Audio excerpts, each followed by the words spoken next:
Hello दोस्तों, स्वागत है आप सबका स्टॉक रिसर्च यूट्यूब चैनल में। तो दोस्तों आज हम बात करेंगे नेशनल स्टैंडर्ड लिमिटेड के बारे में। काफ़ी लंबे टाइम से रिक्वेस्ट आ रही थी कि इसके ऊपर हम वीडियो बनाए। तो पिछले 5 साल में ये देखें तो 20,800% ग्रो कर चुका है, यानी कि 208 गुना ये शेयर ग्रो कर चुका है पिछले 5 साल में। 1 रुपये का 208 रुपया हो चुका है, 10 रुपये का 2,000 रुपया हो चुका है यहाँ पे। ओके, तो काफ़ी लंबे टाइम से इस पर रिक्वेस्ट आ रही थी। आप और भी किसी शेयर के बारे में जानना चाहते हैं तो प्लीज़ चैनल के नीचे कमेंट कीजिए, इसके ऊपर भी हम वीडियो बनाने की कोशिश जरूर करेंगे।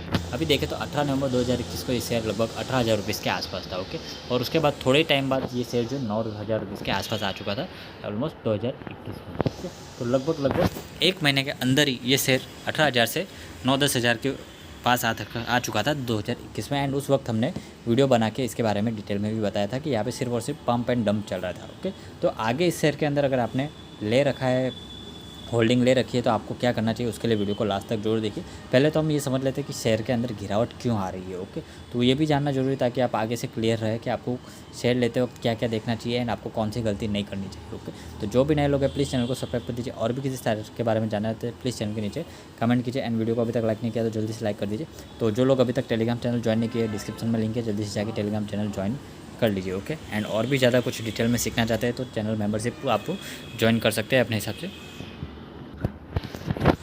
दोस्तों कंपनी के बारे में थोड़ा हिस्सा देख लेते हैं। तो कंपनी की अभी इंडस्ट्री ग्रोथ देखें तो नॉर्मली कंपनी की जो है 10 से 20% की ग्रोथ दिखाई देती है, लेकिन इस कंपनी में जो है पिछले 5 सालों का देखें तो रिवेन्यू हर साल -20% होते जा रहा है। ओके, यानी कि 2015 में जैसे 100 करोड़ था तो 2016 में 80 करोड़ हो गया, फिर और कम हो गया, फिर 60 करोड़ हो गया, फिर 40 करोड़ हो गया। ऐसे कंपनी जो है लगातार 20% पिछले 5 सालों से एवरेज जो है इनकी सेल्स कम होती जा रही है। ओके, उल्टा और तो और इनका जो मार्केट शेयर है जो भी 5 साल पहले 0.24% था एंड अब देखें तो कम होकर 0.07% हो चुका है। ओके, एंड कंपनी की नेट इनकम भी जो है लोअर देन इंडस्ट्री, यानी कि ऑल ओवर एवरेज जितने भी इंडस्ट्रीज है उससे काफ़ी कम है। ओके, नॉर्मली इंडस्ट्री जो है 9.5% की ग्रोथ से ग्रो कर रही है एंड ये जो है -10% की रेट से ग्रो कर रहा है।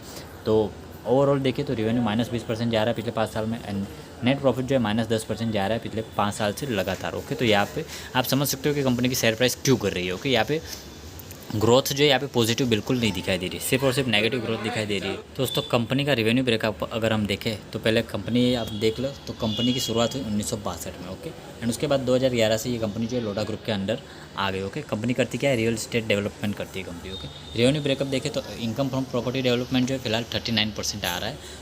ये डेटा जो है ये डेटा भी 2 साल पुराना है। ओके, फिलहाल आप देख सकते हो 2 साल पुराने डेटा के हिसाब से इनकम फ्रॉम प्रॉपर्टी डेवलपमेंट 39% है, जो कि 2019 में 96% था। ओके, तो आधे से भी कम हो गया। ओके, तो 96% था तो इनका टाइम काफ़ी अच्छा चल रहा था, बहुत अच्छे से ग्रो कर रही थी, लेकिन अब इनकम फ्रॉम प्रॉपर्टी डेवलपमेंट जो है काफ़ी कम हो चुकी है। सेल ऑफ बिल्डिंग मटेरियल्स देखें तो 1%, अदर ऑपरेटिंग रेवेन्यू 6% है, जो कि पहले 4% था, एंड अदर इनकम जो है 64% है टोटल रेवेन्यू के, एंड 2020 में 45% हो गया था। Okay, and interest from loans देखें तो ये 98% था, जो बढ़ गया है पिछले साल के कंपैरिजन में, और अदर्स देखें तो 2%, जो कि फाइनेंस 2019 में 8%। तो ओवरऑल 2019 से पहले देखें तो कंपनी की सिचुएशन जो थोड़ी अच्छी दिखाई दे रही थी। ओके, एंड उसके बाद जो द लोन और एडवांसेस जो है इन्होंने कंपनी होल्डिंग कंपनी को अंदर ट्रांसफ़र कर दिए। ओके, एंड रेवेन्यू ब्रेकअप पहले बहुत अच्छा था एंड अभी जो है पूरा रेवेन्यू ब्रेकअप का सिस्टम जो है हिल चुका है। ओके, और तो और कंपनी ने जो कुछ अच्छे खासे प्रोजेक्ट भी किए थे, जैसे कि इनका जो थाने का प्रोजेक्ट था वो फुल्ली ऑलमोस्ट सोल्ड आउट हो चुका था, काफ़ी अच्छा प्रोजेक्ट था। उसके बाद लोधा ग्रैंडेजर नाम का एक प्रोजेक्ट था, वो भी काफ़ी अच्छा इन्होंने बनाया था बिजनेस डिस्ट्रिक्ट के लिए। Okay, central business district of Thane. Okay, तो ये काफ़ी अच्छा प्रोजेक्ट था जिसके अंदर इन्होंने 18 स्टोरी रेसिडेंशियल टावर बनाए थे, जिसके अंदर मिक्स डेवलपमेंट हुआ था। 2000 स्क्वायर फुट से लेकर 20,000 स्क्वायर फीट का रेसिडेंशियल एंड बिजनेस एरिया था, तो ये काफ़ी अच्छा था। उसके बाद कुछ CEO के अपॉइंटमेंट वगैरह आप यहाँ पे पढ़ सकते हो एंड आप देख सकते हो ये डेटा जो है 1 साल 9 महीने पुराना है। ओके, तो ये डेटा पहले का है। ओके, उसके बाद का कोई न्यूज़ कोई डेटा यहाँ पे पब्लिकली हमको दिखाई नहीं दे रहा, गूगल करके भी देख लिया, सारे न्यूज़ आर्टिकल भी देख लिए, उसके बाद का कोई डेटा यहाँ पे मेरे को मिला नहीं है। ओके, तो फिलहाल कंपनी का मार्केट कैप देखें तो 10,000 करोड़ का मार्केट कैप है, एक मिड कैप कंपनी दिखाई दे रही है। पी वैल्यूएशन एक रीज़न है जिसकी वजह से शेयर जो लगातार गिरता जा रहा है। ओके, पी वैल्यूएशन और किसी अदानी कंपनी को भी साइड में रख दे, ऐसा पी वैल्यूएशन है। Okay, return on capital employ 5% है, रिटर्न ऑन इक्विटी 3% है कुछ, हालांकि डेप्ट फ्री है इसलिए एक अच्छी बात भी है। एंड टोटल एसेट 253 करोड़ है, नेट कैश फ्लो भी माइनस में है। ओके, 0.93 करोड़ माइनस में। ओके, तो ओवरऑल आप यहाँ पे सिचुएशन देख सकते हो, पी वैल्यूएशन कितना हाई है, रिटर्न ऑन इक्विटी कितना लो है, रिटर्न ऑन कैपिटल एम्प्लॉय लो है, डेप्ट नहीं है जो काफ़ी अच्छा है, वरना डेप्ट भी होता तो कंपनी की हालत और ज़्यादा खराब। दोस्तों जैसा कि मैंने वीडियो की शुरुआत में बोला था कि 2021 को ये शेयर जो है 18,000 रुपीज़ के लेवल को टच कर चुका था एंड कुछ ही दिनों बाद दिसंबर में ये शेयर जो है 9,000 रुपीज़ तक आ चुका था। ओके, तो आप देख सकते हो 18,000 से 9,000 सिर्फ और सिर्फ कुछ ही दिनों के अंदर। ओके, तो ये काफ़ी बड़ा फॉल डाउन था। यहाँ पे काफ़ी सारे रिटेल इन्वेस्टर जुलाई से लेके नवंबर तक पिछले 4 महीनों के अंदर जो काफ़ी ज़्यादा लोग यहाँ पे फंसे हुए थे।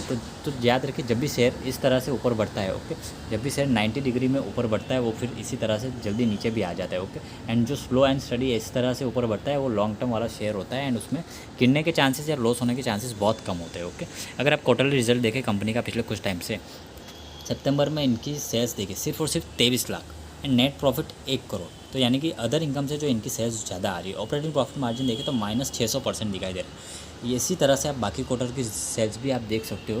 तो कुछ क्वार्टर्स में आपको अच्छी दिखाई दे रही है, 15-16 करोड़, मार्च के क्वार्टर में 18 करोड़ दिखाई दे रही है and operating profit margin -2000 crore% दिखाई दे रहा है, यानी कि 200 गुना माइनस है। एंड नेट प्रॉफिट यहाँ पे 10 करोड़, फिर से 10 करोड़, फिर 2 करोड़, 2 करोड़, फिर पॉइंट। तो यहाँ पे स्टेबिलिटी नहीं है। सेल्स मुझे नहीं पता कि ये 30-40 लाख की सेल्स उसमें इतना ज़्यादा कैसे ये स्टेबल है, मुझे नो आइडिया। एंड अगर इनकी पिछले कुछ सालों की सेल्स देखें तो मार्च 2012 में 11 करोड़ थी, फिर 13 में एंड 14 में, फिर देखिए तो यहाँ तक काफ़ी अच्छी ग्रोथ हो रही थी। 2017 तक इनकी ग्रोथ काफ़ी अच्छी हो रही थी एंड ऑपरेटिंग प्रॉफिट मार्जिन भी यहाँ पे प्लस दिखाई दे रहा था यहाँ तक। ओके, 2018 तक यहाँ पे ऑपरेटिंग प्रॉफिट मार्जिन भी प्लस था एंड उसके बाद जो गिरावट हुई उसमें आप देख सकते हो सारा सत्यानाश हो गया। यहाँ पे सेल्स के रिजल्ट आप देख सकते हो। ओके, 2017 से पहले का टाइम एंड अभी का टाइम आप देख सकते हो सेल्स में किस तरह की चेंजेस हुई है एंड पहले स्टेबल नेट प्रॉफिट भी धीरे धीरे बढ़ता हुआ दिखाई दे रहा था। ओके, लेकिन उसके बाद जो है लगातार नेट प्रॉफिट गिरता हुआ ही दिखाई दे रहा है एंड स्टेबल भी नहीं है। ओके, तो पिछले कुछ सालों में जब ग्रोथ हो रही थी तब शेयर ने काफ़ी अच्छा परफॉर्म किया एंड उसके बाद आप देख सकते हो रिजल्ट आपके सामने ही है। काफ़ी बुरा कंपनी का परफॉर्मेंस है, उसी वजह से शेयर प्राइस भी उसी तरह से गिर रहा है। कंपनी की कंपाउंडेड सेल्स ग्रोथ 10 साल में -6% है, 5 साल में -13% और 3 साल में 48% दिखाई दे रही है एंड कंपाउंडेड प्रॉफिट ग्रोथ भी आप देख सकते हो किस तरह की यहाँ पे दिखाई दे रही है। एंड शेयर होल्डिंग पैटर्न देखें तो कुछ खास नहीं है, कोई FIS, DIS, कोई गवर्नमेंट या किसी भी ऐसी संस्था ने इन्वेस्ट नहीं किया है जिससे ये शेयर हाईलाइटेड हो। सिर्फ प्रमोटर एंड पब्लिक के पास ही ओवरऑल होल्डिंग है। यहाँ पे कुछ खास चेंज दिखाई नहीं दे रहा। अगर प्रमोटर ने थोड़ा सा भी बेच दिया तो शेयर जो है 5,000 से तुरंत और ज़्यादा नीचे आ जाएगा, क्योंकि पी वैल्यूएशन ऑलरेडी 1200 तक जा चुका है। ओके, तो मुझे यहाँ पे नहीं लगता कि प्रमोटर को ऐसा कुछ भी करना चाहिए। हाँ, अगर प्रमोटर इसके अंदर स्टेक बढ़ाते तो थोड़ी सी पॉजिटिविटी शेयर में दिखा दे सकती है, लेकिन अगर आपने होल्ड कर रखा है एंड 2-3 शेयर ही है, ज़्यादा नहीं है एंड ज़्यादा अगर आपको लॉस नहीं हो रहा है तो फिलहाल इस शेयर में से निकल लेना सही रहेगा, क्योंकि 1200 का पी अगर इंडस्ट्री के पी के वैल्यूएशन के बराबर आना है तो ये शेयर मुझे, अगर ये शेयर 500 रुपये पर भी आ जाता ना फिर भी इसके पी वैल्यूएशन जो है 120 रहेगा। आप समझ रहे हो ना मेरी बात को? अगर इसका प्राइस 5,000 से 500 हो जाता है फिर भी इसका पी वैल्यूएशन 120 ही रहेगा। तो इंडस्ट्री के बराबर आने के लिए इसका शेयर प्राइस कहाँ तक आ सकता है आप सोच सकते हो। तो हो सके तो इससे निकल जाओ अगर ज़्यादा लॉस नहीं हो रहा है या 1-2 शेयर ही आपके पास। अगर आपने बहुत ही हाई लेवल पे लिया है तो प्लीज़ एवरेज तो बिल्कुल भी मत करना। एक रिक्वेस्ट है आपसे, प्लीज़ एवरेज मत करना, बाकी कुछ भी कर लेना। इसको स्क्रीन से डिलीट कर दो, पड़ा है भूल जाओ इसको, ठीक है। या तो बेच के निकल दो, उतना ही पैसा किसी और शेयर में इन्वेस्ट कर लो, हो सकता है वहाँ पे रिकवर हो जाए, लेकिन यहाँ पे तो बहुत मुश्किल दिख रहा है। ओके, वीडियो पसंद आया लाइक कर दीजिए, चैनल पे पहली बार प्लीज़ सब्सक्राइब कर दीजिए।